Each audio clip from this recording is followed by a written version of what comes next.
I can't dance to this music anymore. I'll give it one last chance, then I'm walking out the door. On a city train and wishing I could feel more free. The bizarre station names that pass me by mean nothing to me. And as I lose myself to memories of days gone by, I think I'm going to get out of here, cross my aloof and hope to die. Hi, I'm Adam Ross from the band Randolph's Leap. It's a dreich, foggy day here in the northeast of Scotland, so I've been at home mostly, sat behind the laptop. Just finished a music project with a local primary school where I help them write and record songs. As you might imagine, the recording sessions require quite a lot of editing, so I'm taking a break from that. I'll give it one last chance, then I'm walking out the door. I can't dance to this music anymore. I'll give it one last chance, then I'm walking out the door. Randolph's Leap was really born in 2009 when I decided I wanted a musical alias, because it wasn't really a band at that time. It was mostly me on my own and kind of a primarily recorded project, as I was quite into DIY home recording. But I was starting to play live a lot more with other people, so settled on the name Randolph's Leap, which is named after a spot on the River Findhorn near where I grew up. And I met most of the other band members at uni. I studied a music degree, and by far the best thing about it was the people that I met there. So my pal Gareth, he was the first in, followed by Ian, Vicky and Andy. Initially my brother Colin played violin, but he was replaced by Heather. Eventually, the brass players, Ali and Fraser, joined a bit later, and Ian eventually moved away to be replaced by Adam Florence, and Gareth left the band, and we brought in Pete, who we'd been working with on recordings. So yeah, back in 2009, we got a small arts grant to make some recordings at Greendraw Studio in Glasgow. And that was actually the first time everyone had been in the same room together. That became an EP, which was the first ever release by Olive Grove Records in 2010. And that was back during the time when people still actually read music blogs. And we were really lucky to benefit from that because people would discover our music through blogs and come to gigs and buy records. It was quite a nice, organic way to find an audience. Not like all this social media stuff nowadays. And that same year, we got to play at the Fence Records Halloween All Dayer at Stereo in Glasgow. And that was when I started to get to know Johnny. I think I sent him a poem, actually, and he asked us to play. I'd recorded a wee cassette album called Curse of the Haunted Headphones, which was recorded on an 8-track and had loads of tape hiss and mistakes and out-of-tune guitars, but Johnny was into it. In fact, I think Johnny would probably still say it's my best work. We ended up doing a 7-inch EP for Fence Records. Much to Johnny's horror, I booked us into the lovely Swish Chem 19 studios to record a full band glossy arrangement of the song Hermit and a couple of others. And that was basically the end of Fence Records. I was living in the woods to prove to you I could be brave. I'd saved myself from the new wave by living in a cave. And so home began to mean much more than it had done before. And I soon decided I would try to find the reason why. In my wandering mind was something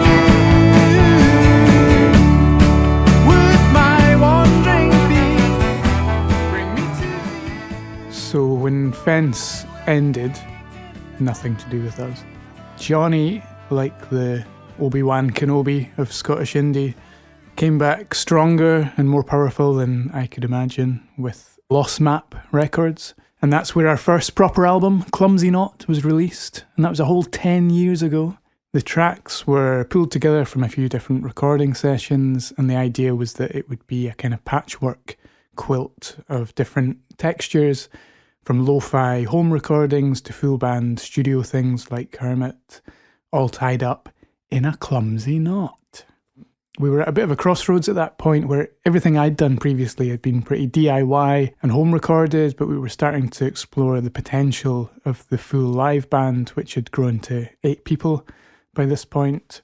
And we had quite a lot of songs to choose from, even had enough tunes left over for a mini album called Real Anymore, which was recorded during the same sessions. As I say, we did a bit at Chem 19 and some with Pete McDonald, who went on to join the band. We recorded in his home studio, which I think I'm right in saying had formerly been a Polish embassy and Teenage Fan Club's rehearsal space. And then there were some obligatory home recordings from me in there as well. But I think, miraculously, it flows pretty well as an album. I mean, I'm talking from memory. There's no way I'm listening back to it now. Gina, oh Gina, can I leave early today? Gina, oh Gina, I need to get away. I've been working all year long without a holiday.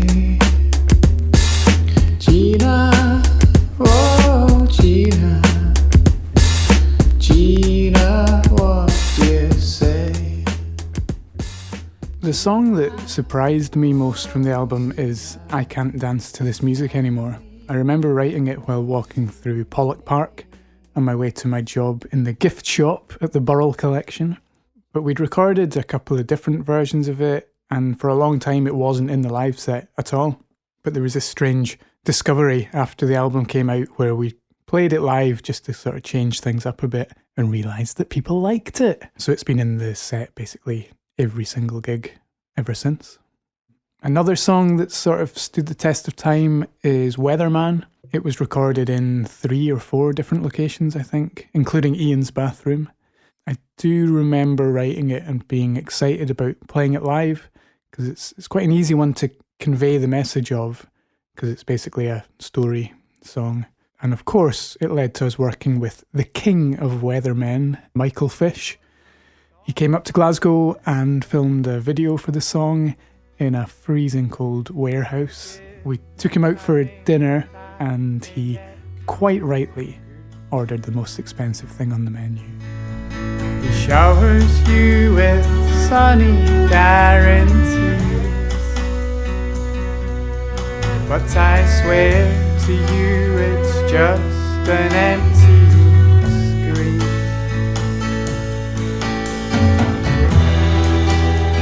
He talks like a weatherman. He talks like a weatherman.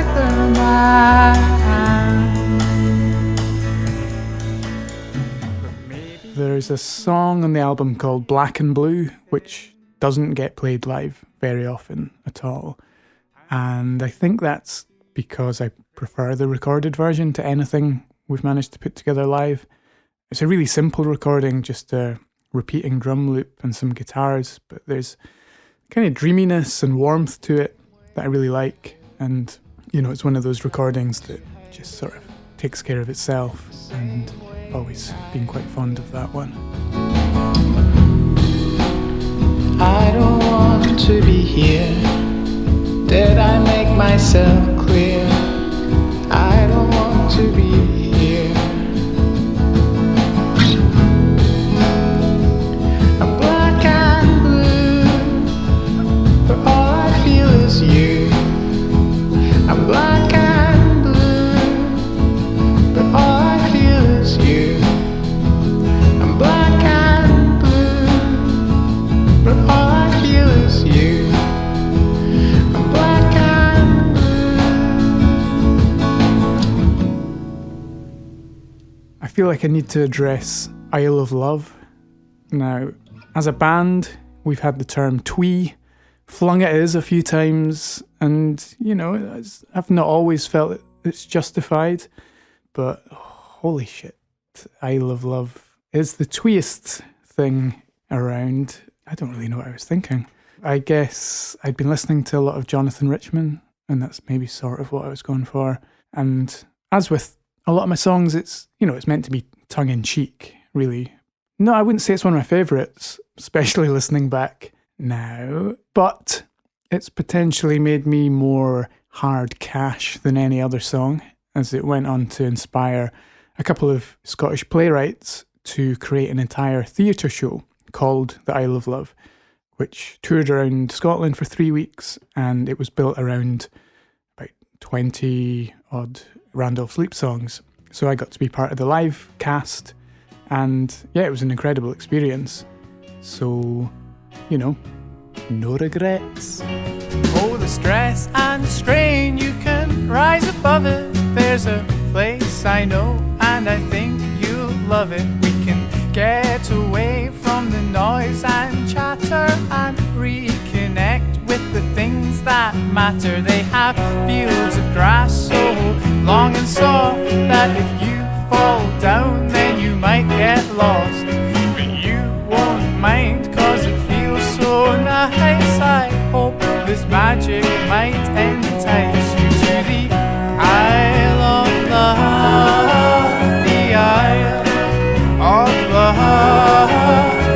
I love on the Isle of Love. Okay, the next question in front of me asks, what have I done since Clumsy Knot? Which is a terrifying question to ask. What have I done in the last 10 years that's worth talking about?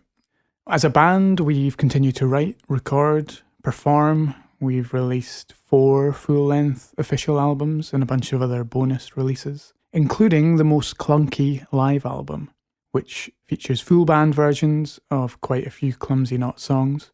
Most Clunky is, of course, an anagram of Clumsy Knot. Those live recordings turned out really well, I think.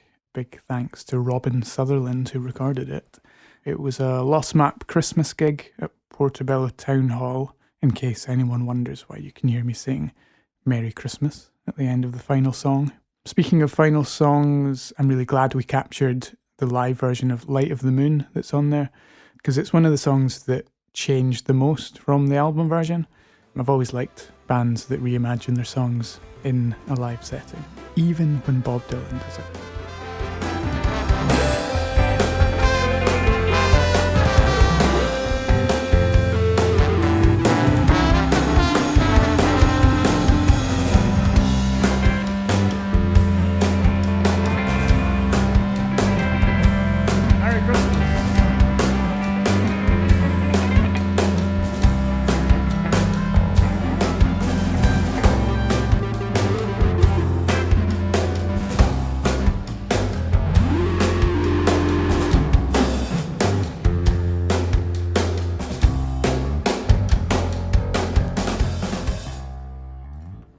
So 10 years later, what do we have planned for this year?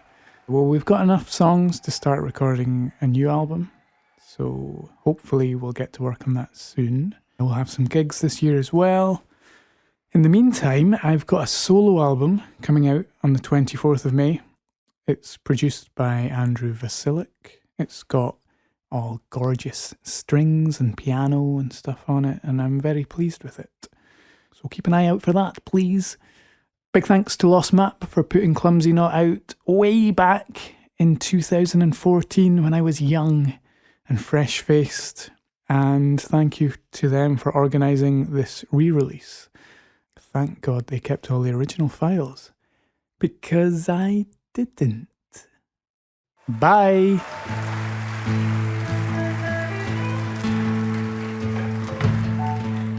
It started out fine, but look how it ended up. It started out fun, but now the house is on fire. You stand there in the grass with your head in your hands, in sailing attire. I know people like me like to judge people like me.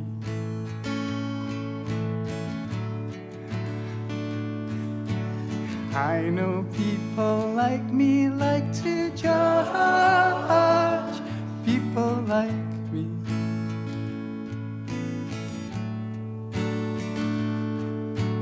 Look at how we stood in the photograph.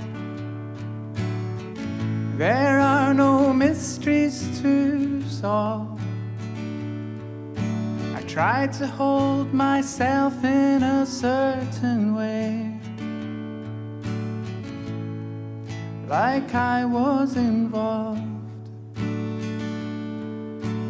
I know people like me like to judge people like me.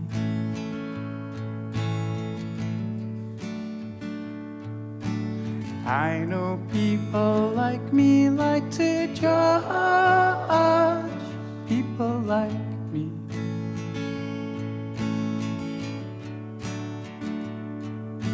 Sometimes I don't know if I'm natural. I might be machine. Once a month I'm highly excitable and overly keen. I know people like me like to judge people like me.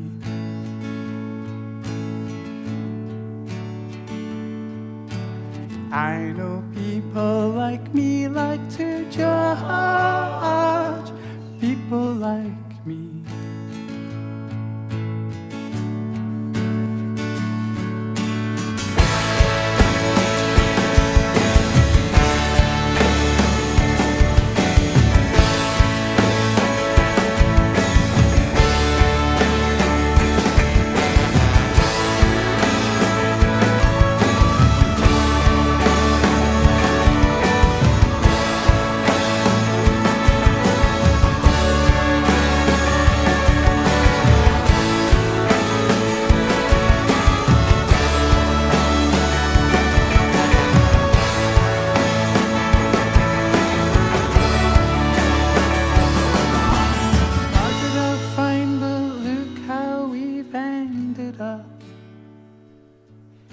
It started out fun, but now the house is on fire.